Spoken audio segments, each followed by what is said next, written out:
อันนี้แม่น Hoover Dam การก่อสร้างเขื่อนเนาะเขาเจ้าเป็นหอพิพิธภัณฑ์ให้คนได้เห็นวิธีการสร้างเขื่อนไฟฟ้า Hoover Dam นี่เห็นบ่รูปภาพนี้มันเฮ็ดให้เป็น history เป็นประวัติศาสตร์ของการสร้างเขื่อน This is the history of building Hoover dams in 1931 until 1935 started 1920s.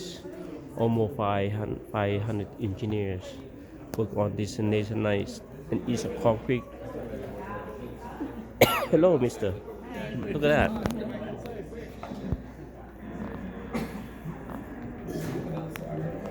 These are the tools that used to build this Hoover Dam.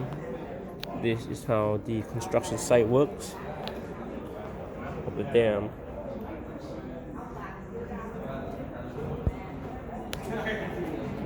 You can see that how they built by blocks.